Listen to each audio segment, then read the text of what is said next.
Boa tarde, meus queridos. Vamos começar as nossas atividades do dia? Vamos para a nossa apostila de História. Nós vamos começar o capítulo 4 da apostila de História. Acontecimentos e marcadores temporais no estudo da cidade. Olha, nós vamos começar aqui. Vamos lá?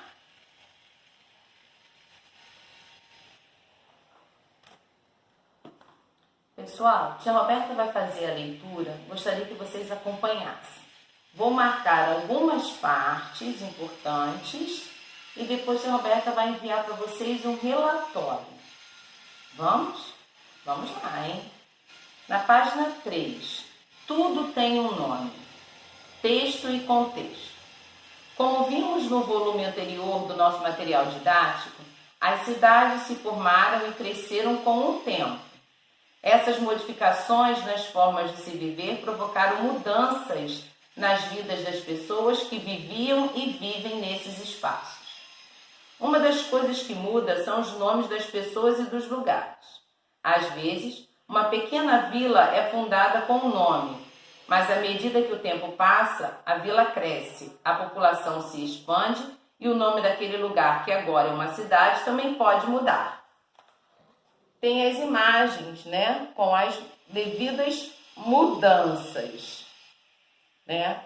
Aqui tem Tóquio, no Japão, em 1945 e atualmente. E aqui tem o Rio de Janeiro, em 1930 e atualmente.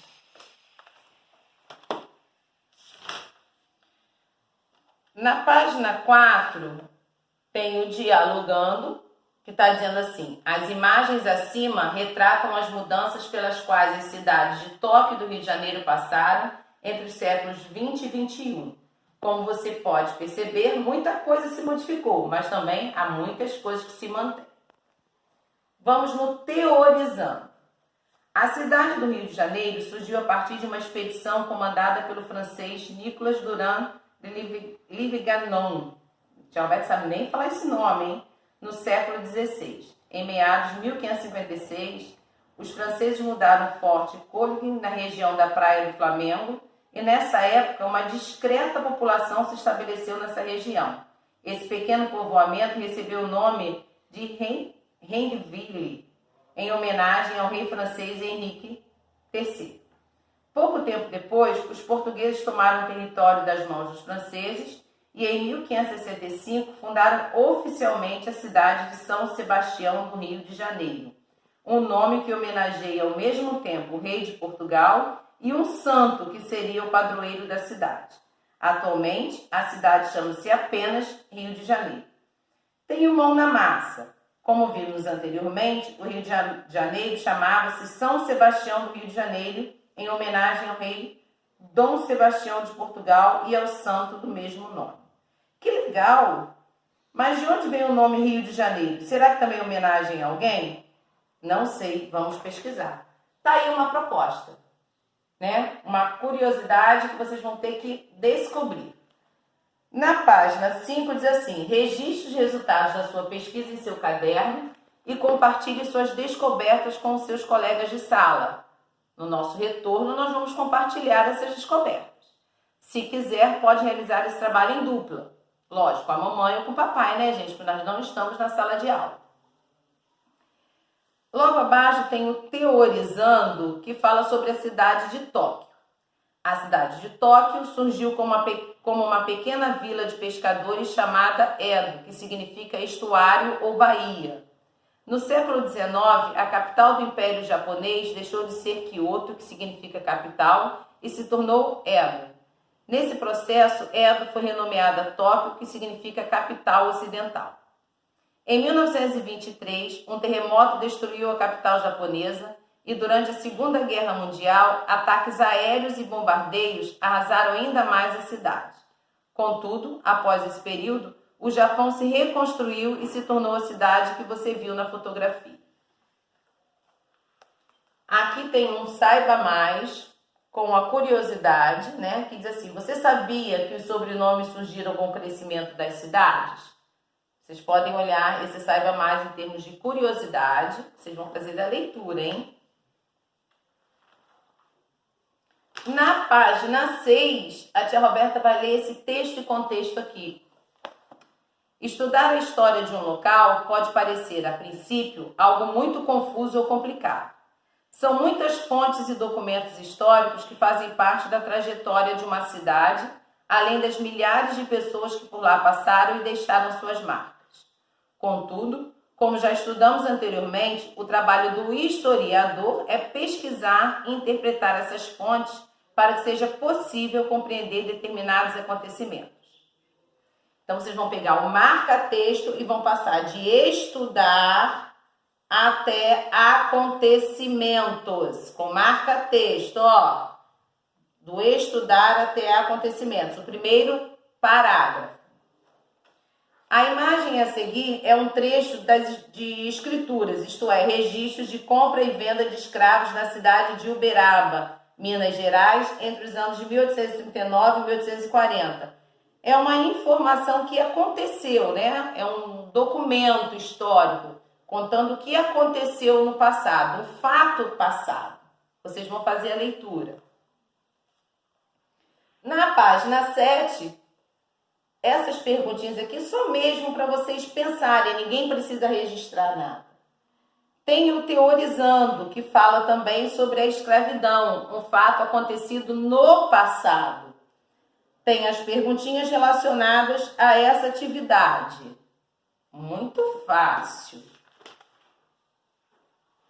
Na página 8, tia Roberta vai ler esse início aqui, ó.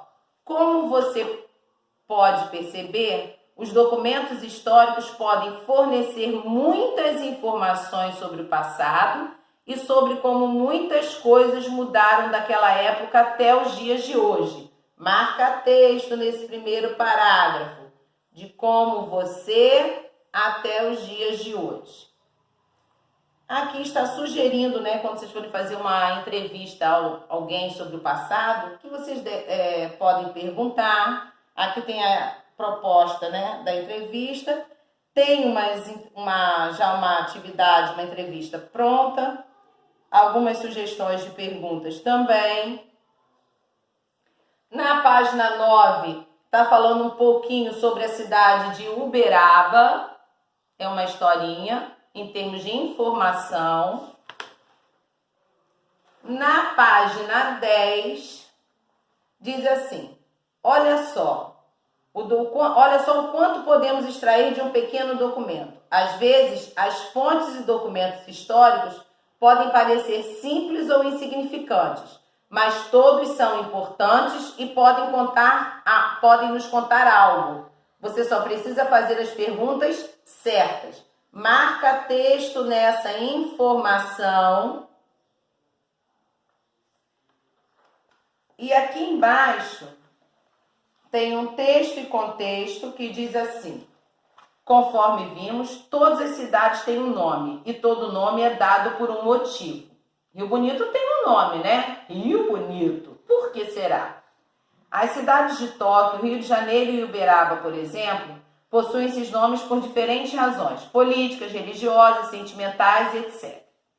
Por ter sido colonizado por Portugal, um reino que era extremamente católico, o Brasil foi muito influenciado, em geral, pela religião católica. Por esse motivo, muitas cidades foram batizadas em homenagem a santos ou figuras cristãs. Ao longo do tempo, os nomes dessas cidades foram mudando e perdendo muitas vezes o aspecto religioso do nome. Aqui tem uma sugestão de atividade.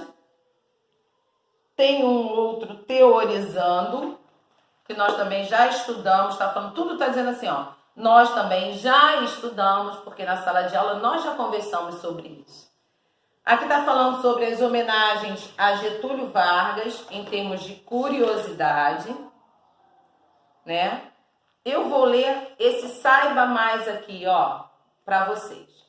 No Brasil, o responsável por dar nomes às ruas são os vereadores eleitos pelo povo para trabalhar nas câmaras municipais que existem no nosso país desde o século XVI.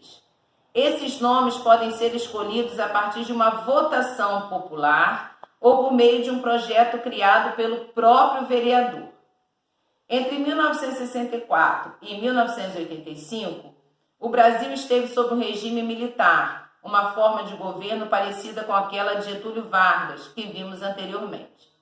Em uma ditadura militar, as pessoas têm pouca ou quase nenhuma liberdade e podem ser torturadas, sequestradas e mortas apenas por expressarem suas opiniões. Infelizmente, há muitas ruas, avenidas e estradas no Brasil nomeadas em homenagem às pessoas que fizeram parte dessa forma de governo. Por esse motivo, a Secretaria Municipal de Direitos Humanos e Cidadania de São Paulo lançou um projeto chamado Ruas da Memória. O intuito desse projeto é alterar os nomes dessas ruas para que elas deixem de homenagear pessoas ditadoras e torturadoras. Lembre-se, tudo tem um nome e todo nome tem um motivo. Todo nome é dado para homenagear ou relembrar pessoas, acontecimentos ou símbolos considerados importantes. Nem sempre esses nomes irão contemplar toda a população e algumas pessoas vão lutar para que ele mude. Para saber tudo isso, é importante realizar um detalhado trabalho de pesquisa com diferentes fontes históricas. Vamos marcar esse balãozinho aqui também, com marca-texto? Essa fala da professora, né? Na página 12. Meus queridos, tia Roberta, nesse capítulo, ela quer mostrar para vocês que tudo tem um nome. Rio Bonito tem um nome e vocês vão ter um trabalho extra. Vocês vão pesquisar. Por que Rio Bonito, a nossa cidade recebeu esse nome, Rio Bonito? Por quê? Vamos fazer uma pesquisa, né? E tudo tem um nome, tem um porquê. Rio Bonito antigamente era bem diferente do dia de hoje.